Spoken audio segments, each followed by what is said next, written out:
सत्संगत जी, प्यार से कहना धन निरंकार जी। आज यहाँ झज्जर के स्टेडियम में जहाँ कुछ घंटों से सभी सत्संग का आनंद ले रहे हैं, भक्तों की वाणी को श्रवण कर रहे हैं और ऐसे अनमोल वचन जो जीवन को परिवर्तित कर सकते हैं, ये सिर्फ कान तक ही बातें ना रह जाएं, ये जीवन में उतरने वाले एक बातें जो एक संतों ने फरमाए आज, और युगों युगों से संत यही बातों को फरमाते हैं कि एक संतमति को जीवन में अपना लिया जाए, एक अहंकार को तज के एक विनम्रता को मन में लाना है। विश्वास इस परमात्मा प्रभु निराकार जिस नाम से भी हम संबोधित करें इस शक्ति को, इसमें पूरा विश्वास कब आएगा? जब पहले इसको जान लें, फिर जीवन में ये स्वयं भक्ति रूप आ जाता है। और भक्ति भी फिर वो कोई कार्य कुछ घंटों की नहीं, ये तो 24 घंटे इस परमात्मा का एहसास ही भक्ति है। और ये मन में भक्ति को टिकाना है, ब्रह्म ज्ञान को टिकाना है। तो ये ब्रह्म ज्ञान कैसे जीवन में हर समय के लिए टिकेगा? तो ये आत्म मंथन का विषय है।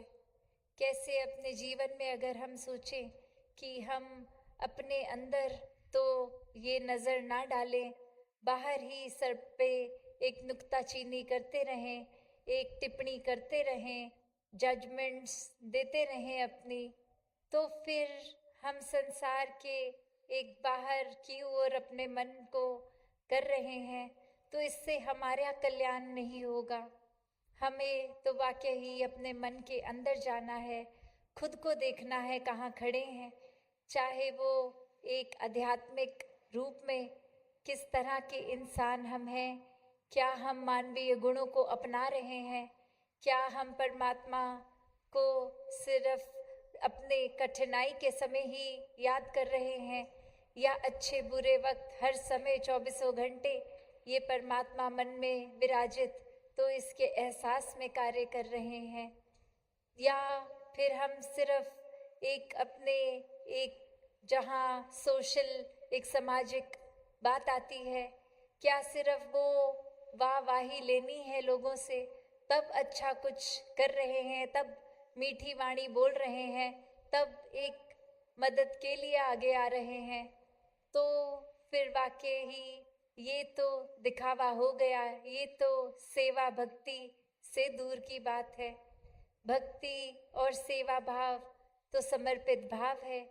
जब मान लिया कि ये परमात्मा ही हर चीज़ का करता धरता, तो ये बल भी हमें अगर आया है शरीर में एक ताकत या आर्थिक रूप में क्षमता कुछ करने किसी के लिए, तो ये परमात्मा ने ही चुना है। एक पल में जहाँ दिया है परमात्मा ने, अगले पल वो चीज़ जा भी सकती है, क्योंकि संसार तो माया का ही रूप है। आज कुछ है, कल कुछ वो और रूप ले लेता है, या वो चीज़ आज है कल नहीं। तो ये तो हमेशा टिकने वाली वस्तुएं, घर परिवार इत्यादि जो कुछ भी ये नज़र देख रही है, ये माया रूप ही। और वाकई ही एक स्थिर जीवन अगर चाहिए तो माया से जुड़ेंगे तो ये रूप बदलते रहेंगे, ये सब कुछ अस्थिर है। स्थिर होना है तो वाकई ही प्रभु परमात्मा से जुड़ना होगा, इस निराकार से, क्योंकि ये तो हर समय अपनी जगह में कायम दायम है, स्थिर है, शुरू से था और इसका तो कोई अंत है ही नहीं। ये हर समय एक जैसे रहने वाली सच्चाई जो हर पल में है, और इसी से टिकना, इसी पे टिकना, मन को इसी परमात्मा पे आधारित रखने वालों का जीवन सहज हो जाता है। ये फिर आध्यात्मिक रूप पे भी जहाँ मजबूती आती है, वहीं एक समाज रूप, घर परिवार रूप भी एक बहुत ही हमारा इस तरह से बीतता है हर पल ये दिनचर्या कि पल पल में एक भक्ति ही हो रही है।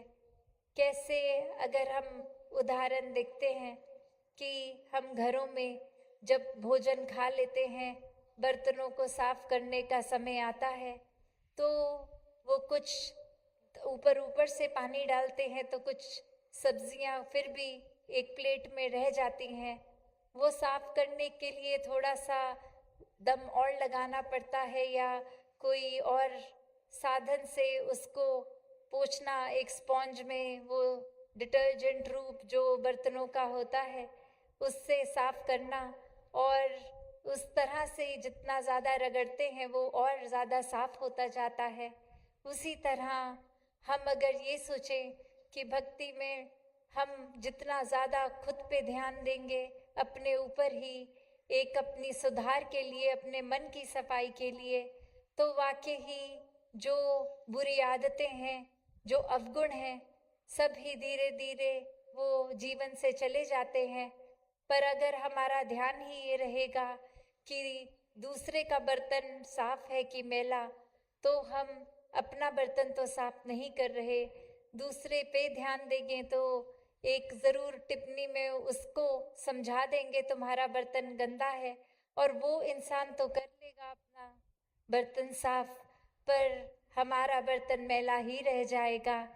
तो कैसे यहाँ आत्म मंथन, ये जर्नी विदिन, अपने अंदर, अपने भीतर जाना है, इस रूप में जहाँ एक बाहर तो समाज संसार की ओर एक प्यार बांटना है, वो विस्तार होना है, पर वहीं उतने अंदर, हमारे भीतर के अंदर भी एक वही विस्तार होना चाहिए।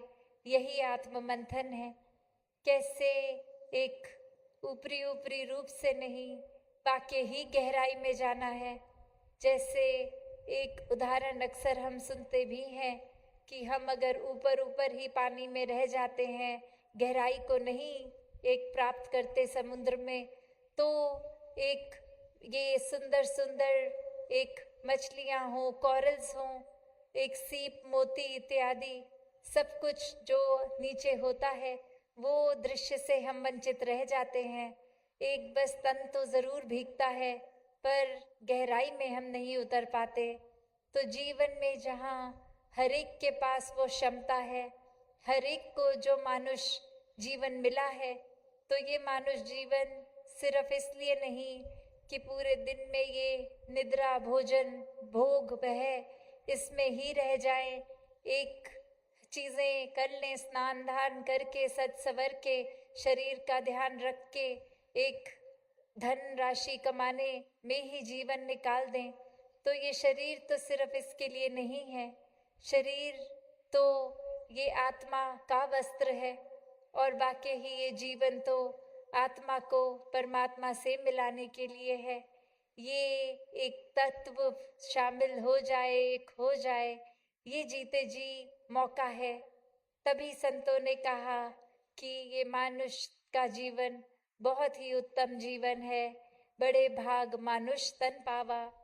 तो ये मनुष्य का तन मिला है, तो इसको बहुत ही एक सुनहरा अवसर कहा जाता है, क्योंकि इसी जीवन में ये आत्मा अपना मूल स्वरूप, ये परमात्मा को जानकर, इसके एहसास में होके जीते जी ही मुक्ति पा लेती है। और जीवन में हर पल जब ये परमात्मा का एहसास होता है, तो वाकई ही जो अंतिम क्षण जिंदगी का आता है, उसमें ये मृत्यु रूप आता भी है, तो भी मन में परमात्मा विराजित है। तो इस आत्मा को भी पता है कि अब कहाँ जाना है।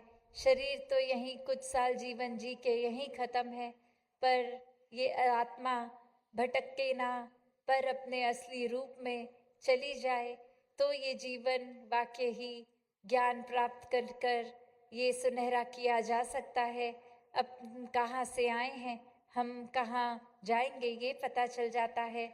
और आने जाने के बीच ये जीवन कैसे गुजारना है, उसी के लिए ये अक्सर एक ध्यान दिलाया जाता है कि जीवन में तो हर रंग है, हर किस्म के, हर मोड़ पे तो हमने अपने सुधार के लिए संतों का संग करना है। एक अपनी बुद्धि को, सोच को, मन को सही दिशा में रखना है।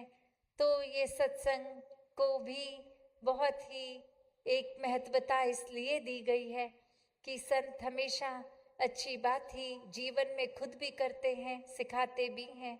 और संतों का जो पक्कों का रंग है वही पक्का रंग है।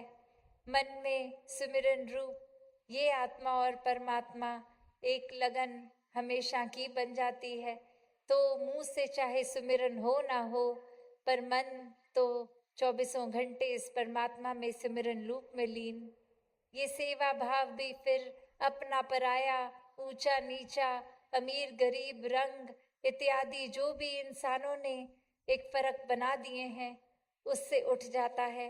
यही मन में भाव आ जाता है कि हमारे अंदर परमात्मा है, हमारे बाहर परमात्मा है। हर जगह हर किसी में एक रस इसी तरह से परमात्मा है। तो हमने ही क्यों कारण बना लिए हैं नफरतों के। ये तो हर कोई इंसान है, फिर इंसानों ने ही जाति पाति बनाकर एक नफरत के कारण बना दिए। हर कोई जहाँ एक बराबर उतना ही पूजनीय जितना हम अपनी नज़र में खुद को ज़रूरी इम्पोर्टेंट समझते हैं, उतना ही हर कोई भी है। तो फिर ये भेदभाव नहीं, हर एक को पूजना है, ये सारे फ़र्कों को ख़त्म करना है। क्योंकि एक इंसान देखने से पहले इंसान के अंदर का परमात्मा जब नज़र आ जाता है तो दिल सच में हर एक का सत्कार करता है। और यही भाव मन में हमेशा के लिए बैठे, इसीलिए आज भी आवाज़ दी जा रही है कि ब्रह्म ज्ञान लेके जीवन को संवार लें। इस आत्मा की जो इतने सालों की पीड़ा है शरीर बदलते हुए, ये पीड़ा भी इस मनुष्य जीवन में समाप्त हो, ताकि हर दिन एक बहुत ही भक्ति भाव में जिया जाए। प्यार, करुणा, दया ऐसे अनेकों मानवीय गुणों को अपनाते हुए, और ये जीवन समाप्त होने पे भी ये आत्मा एक सही अपने असली रूप में एक मिलकर फिर ये आत्मा का कल्याण भी होता है। संसारिक रूप में जिम्मेवारियों का भी हम जीते जी एक पूरा एक रिस्पॉन्सिबिलिटीज़ को अच्छी तरह निभा लेते हैं। मन भी हर समय फिर सुकून में है, चाहे अवस्था एक कैसी भी हो। मन हमेशा इस परमात्मा का शुक्राना करता है, एक शिकायत नहीं करता, क्योंकि पता है परमात्मा ने हर कुछ बेहतरीन ही इस जीवन में देना है।